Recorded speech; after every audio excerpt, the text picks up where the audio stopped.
Assalamualaikum warahmatullahi wabarakatuh. Alhamdulillah, salatu wassalamu ala rasulillah ma'ba'ad. Kaum muslimin yang dirahmati Allah subhanahu wa ta'ala, kita kembali membahas tentang sholat Habib Umar bin Hafiz. Tapi kali ini bukan membahas tentang sholat yang viral di Masjid Istiqlal, melainkan kali ini adalah sholat yang dikerjakan sendirian oleh Habib Umar bin Hafiz, sholat sunnah. Yang kemudian sholat tersebut direaction oleh channel Syihabuddin Ahmad, seorang YouTuber asal Malaysia, yang kemudian mengundang komentar juga dari Ustadz Salman Ali. Kita simak dulu video Syihabuddin Ahmad yang mengomentari sholat Habib Umar bin Hafiz. Cuba tanyakan kepada dia. Cuba tanya kepada Habib Umar. Dia takbir 2 kali sebelum dia sujud tu, takbir apa tu? Dia tasyahud pendek sangat. Dia baca apa dekat situ? Sebab rukun dalam mazhab Syafi'i itu ada bacaan tu. Dan kenapa dia baca Fatihah tetapi tidak menggerakkan mulut, sedangkan dalam mazhab Syafi'i batal solatnya?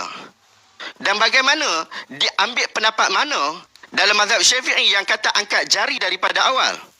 Dan bagaimana dia mengangkat jari, mengangkat tangan macam ni?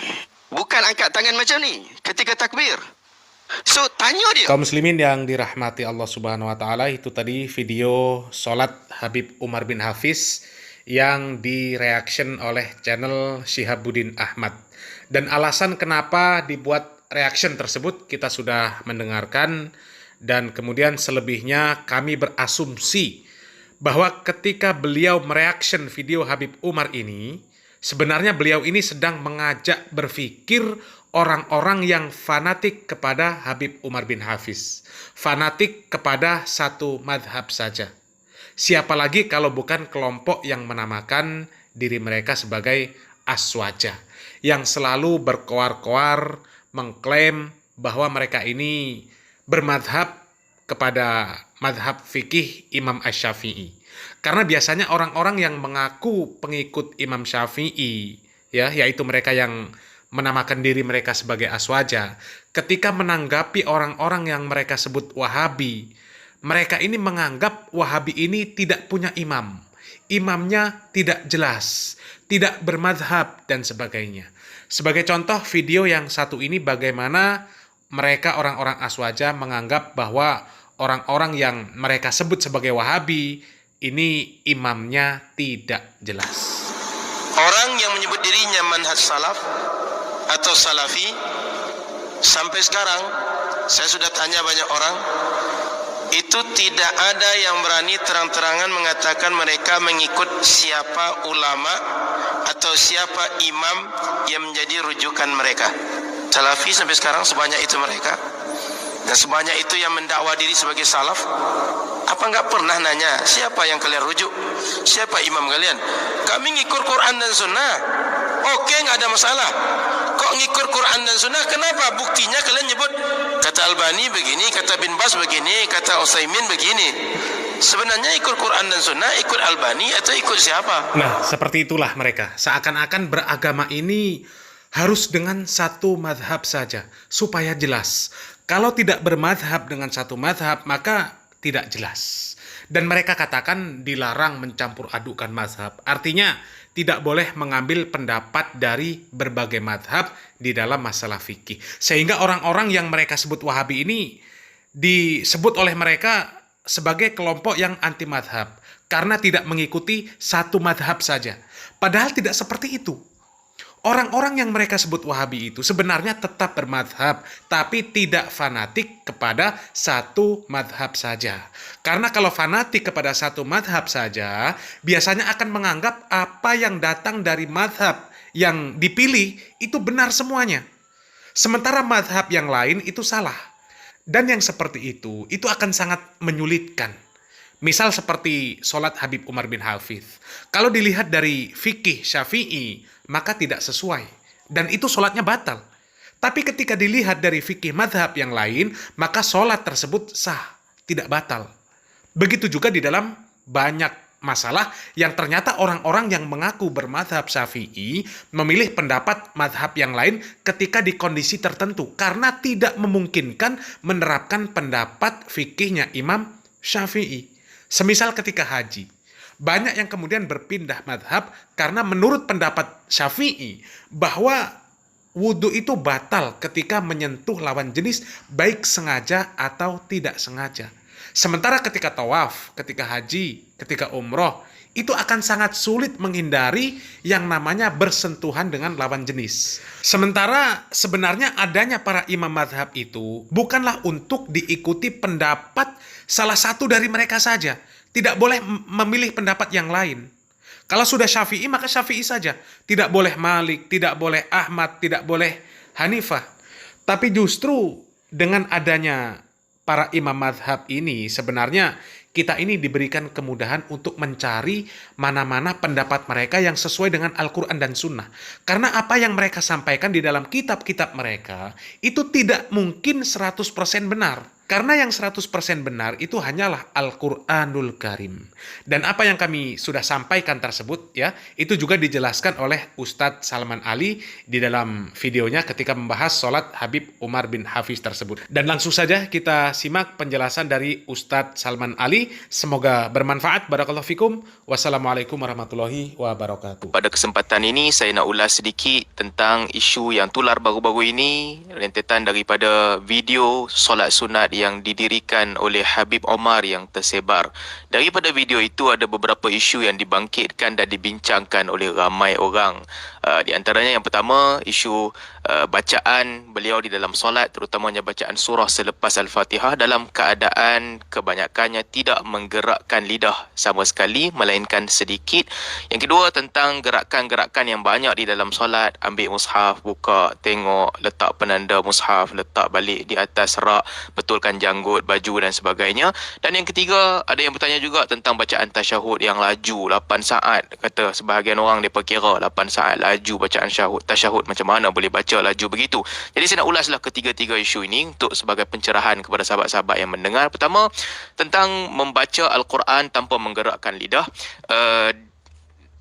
Di dalam madhab Syafi'i, membaca Al-Quran, terutamanya apabila kita membaca dengan perlahan, hendaklah kadar minimum bacaan itu sehingga kita memperdengarkan kepada telinga sendiri. Kalau kita mempunyai pendengaran yang baik. Kata Al-Imam Nawawi rahimahullah, fa'adana al-israr an yusmi'a nafsah idza kana sahih as-sam'. Bacaan perlahan sir yang minimum adalah sehingga memperdengarkan kepada telinga sendiri kalaulah dia ini orang yang mempunyai pendengaran yang bagus ataupun sekadar dengannya. Ini dalam bacaan Fatihah. Jadi bila kita lihat solat yang ditunaikan oleh Habib Omar, kelihatan ketika beliau membacakan surah Al-Fatihah, beliau menggerakkan lidah.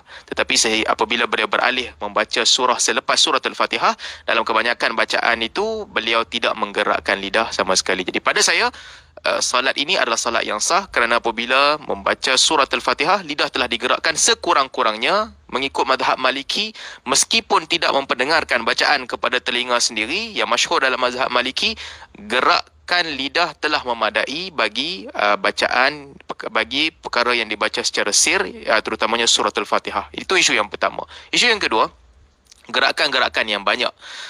Dalam mazhab Syafi'i, lebih daripada 3 gerakan berturut-turut membatalkan solat. Tetapi ada keluasan dalam bab ini, di mana kalau kita lihat solat yang didirikan oleh Habib Omar, solatnya masih lagi dalam kerangka solat, kelihatan seperti menunaikan solat.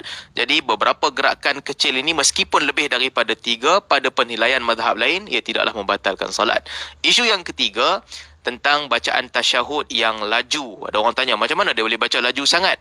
Pada pandangan peribadi saya, ini bukanlah satu perkara yang pelik, terutamanya bagi orang yang bahasa Arab adalah bahasa ibunda dan lidahnya laju menyebut ungkapan di dalam bahasa Arab. Bukanlah sesuatu yang pelik kalau dia boleh baca tasyahud dalam 8 ataupun 10 saat. Pada mereka itu biasa. At-tahiyatul mubarakatuh salawatu thayyibatu lillahi assalamualaikum ayuhan nabiyyu warahmatullahi wabarakatuh. Assalamualaikum wa ala ibadillahi salihin asyhadu an la ilaha illallah wa asyhadu anna muhammadan abduhu wa rasuluh. Biasa pada sebahagian daripada mereka, terutamanya bagi yang mengikut mazhab yang mengatakan bahawa membaca selawat dalam tasyahud tidaklah diwajibkan. Jadi boleh sahaja, biasa berlaku mereka membaca tasyahud pada kadar beberapa saat sahaja. Jadi ringkasnya, apabila saya melihat video itu, saya merasakan bahawa solat beliau sah ketika membaca surah Al-Fatihah beliau menggerakkan lidah. Gerakan-gerakan beliau masih lagi dalam ruang lingkup solat, dan juga bacaan tasyahud 8 saat itu sesuatu yang boleh dilakukan. Jadi mana isunya?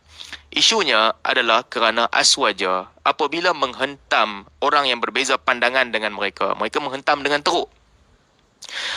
Sebelum isu Habib Omar ini timbul, ramai orang membincangkan tentang sapu di atas tokin bagi menggantikan basuh kaki ketika wuduk. Ini adalah salah satu pandangan dalam mazhab Hambali. Aswaja keras menentang. Bukan sekadar menentang, sebahagian daripada mereka kata khilaf ini tak boleh terima punya khilaf. Sebahagian daripada mereka kata kalau kami lihat ada imam yang sapu di atas tokin, kami takkan solat di belakang imam tu. Pada dia khuf saja, stokin tak boleh. Meskipun dalam isu ini ada khilaf, dan khilaf ini dipilih oleh tokoh besar Aswaja sendiri. Dr. Ali Jumaah, tokoh Aswaja, apabila beliau mengeluarkan fatwa, boleh memilih pandangan ini, boleh sapu di atas tokin. Jadi, kerana sikap keras Aswaja terhadap musuh, timbullah persoalan berkaitan solat Habib Omar. Bagaimana komen kamu? Apakah solat begini kamu boleh nak contohkan kepada orang lain? Bacaan surah dalam keadaan tidak menggerakkan lidah. Gerakan-gerakan yang lebih daripada 3 kali di dalam solat. Apakah ini boleh dicontohkan kepada orang lain?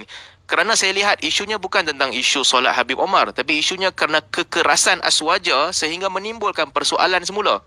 Orang menimbulkan persoalan kerana mereka keras terhadap musuh.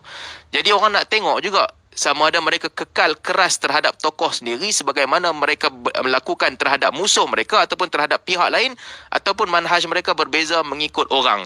Kepada kawan-kawan sendiri, mereka berlembut, menerima berlebih kurang, tapi kepada orang yang dianggap seteru, khilaf-khilaf tidak diterima dan berurusan dengan keadaan yang keras. Kerana itulah timbul persoalan-persoalan ini.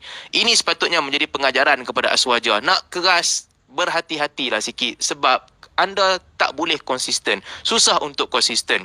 Kalau nak konsisten bagaimana? Solat tokoh kamu ini mengikut kaedah kamu mungkin telah pun batal kalau beliau melakukan perkara yang sama dalam solat wajib, gerakan-gerakan yang banyak. Jadi apakah kamu nak katakan fatwa yang sama? Tak mau solat di belakang dia? Ataupun kamu berbeza mengikut orang antara musuh dan juga kawan.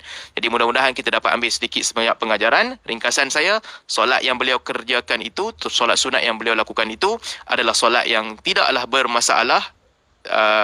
Rukun dilakukan, terutamanya membaca Fatihah dengan menggerakkan lidah. Saya tak melihat ada sebarang masalah. Tapi persoalan yang timbul adalah ini pengajaran kepada Aswaja, nak mengkritik orang berhati-hati kerana kamu kadang-kadang nak kritik boleh, tapi berhati-hati bila keras sangat dalam mengkritik orang sebab kamu tak boleh konsisten. Itulah isu utamanya. Wallahu a'lam.